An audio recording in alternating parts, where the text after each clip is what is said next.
রান্না বান্না করতে আমার বিরক্ত লাগলেও আমার কিন্তু মজার মজার পিঠা বানাতে খুব ভালো লাগে। এই যেমন আজকেও আমি একটা পিঠা বানাতে চলে এসেছি, আর এর জন্য এখানে হচ্ছে আমি কিছু মশলা দিয়ে দিচ্ছি। এটা হচ্ছে আদা, রসুন বাটা, পেঁয়াজ বাটা, তারপর হচ্ছে ধনিয়া পাতা, মরিচ বাটা, কাঁচামরিচ ইউজ করেছি এখানে আমি বেটে। তারপর হচ্ছে হলুদ দিয়ে দিচ্ছি, লবণ দিয়ে দিচ্ছি, গরম মশলা গুঁড়া দিয়ে দিচ্ছি, আর এগুলোকে ভালো করে সেদ্ধ করে নিব। মশলাগুলো ভালো করে সেদ্ধ হয়ে গেলে তারপর হচ্ছে দিয়ে দেবো এখানে আমি আতপ চালের গুঁড়া।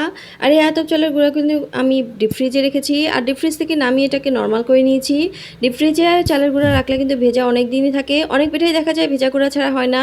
এর জন্য কিন্তু ডিপ ফ্রিজে যদি আপনারা ভেজা চালের গুঁড়া রাখেন তাহলে কিন্তু বছর জুড়ে খেতে পারবেন, একদম ভিজা থাকে। আর কোনো কিছু বানানোর আগে একটু নামিয়ে বরফ ছাড়িয়ে তারপর হচ্ছে নর্মাল করে নিতে হবে। তো এখানে হচ্ছে আমি পিঠা বানানোর জন্য খামিটা রেডি করছি। চালের গুঁড়ার খামি তৈরি করা কিন্তু অনেক কঠিন, যদি কিছু টিপস জানা থাকে তাহলে কিন্তু আবার অনেক সহজ হয়ে যায়। এই তো আমি হচ্ছে এখানে চালের গুঁড়া ভালো করে সেদ্ধ হওয়ার জন্য ঘুরে দিলাম।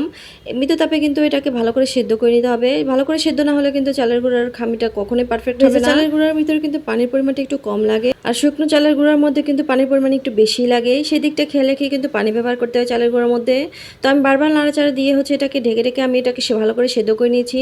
তারপর হচ্ছে এটাকে ভালো করে ময়াম করার জন্য একটা থালিতে ঢেলে দিচ্ছি। একটু হালকা ঠান্ডা হলে এটাকে আমি ভালো করে মথে নেব। মথার ক্ষেত্রে কখনোই কিন্তু খামির উপরে পানি দেওয়া যাবে না, থালিতে পানিতে লাগাতে হবে, তাহলে কিন্তু একদম পারফেক্ট খামি একটা তৈরি হবে।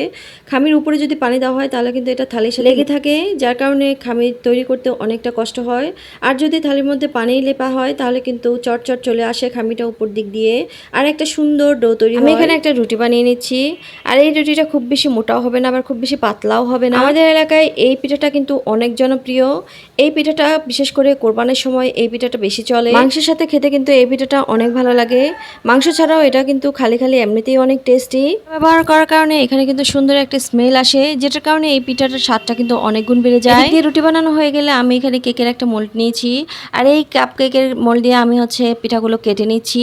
এতে করে দেখতে অনেকটা সুন্দর লাগে। চিনেছেন কিনা এতক্ষণে যায় না, তবে এই পিঠাটার নাম হচ্ছে নুনের পিঠা, বা আমাদের ওখানে মশলার হান্দেশ বলে। প্রত্যেক অঞ্চলের ট্র্যাডিশনাল যে খাবারগুলো আছে ওগুলো কিন্তু সত্যিই অসাধারণ, সেটা যে অঞ্চলের হোক না কেন। অঞ্চলভেদে প্রত্যেক অঞ্চলের যে খাবারগুলো আছে আমি চেষ্টা করি সেই খাবারগুলোই বেশি বেশি করে ট্রাই করার জন্য, কারণ আমার কাছে প্রত্যেক অঞ্চলের খাবারগুলোই অনেক বেশি ভালো লাগে। আমি তো স্বার্থপর নই যে আমার অঞ্চলের খাবার বলে আমার কাছে শুধু এটাই ভালো লাগবে তা কিন্তু নয়, আমার কাছে বাংলাদেশের সব ট্র্যাডিশনাল খাবারই অনেক ভালো লাগে। অনেকেই আছে নাক একদম চিকার উপরে তুলবে যদি আপনাকে অন্য ডিস্ট্রিক্টের কোনো খাবার ট্র্যাডিশনাল খাবার দেওয়া হয়, পরে দেখা যায় তারা খাবারটা খাওয়ার পর খারাপ কিন্তু বলতে পারে না, তবে তারপরও তারা কেমন যেন নাক ছিটকায়। এই জিনিসটা আমার কাছে মোটেও ভালো লাগে না। যাই হোক, আমি হচ্ছে তেলের মধ্যে পিঠাগুলো ভেজে নিচ্ছি। পিঠাগুলো আমি কিন্তু খুব জোরে জাল দিয়ে করিনি, আমি মিডিয়াম আঁচে এই পিঠাগুলো ভেজে নিচ্ছি। কেউ চাইলে এই পিঠাটা নরম করতে পারে, আবার চাইলে মুচমুচেও করতে পারে। যদি মাংসের সাথে খাওয়া হয় তাহলে কিন্তু নরম রাখাই ভালো, আর যদি খালি খাওয়া হয় তাহলে কিন্তু একটু মুচমুচে করলেই স্বাদ লাগে।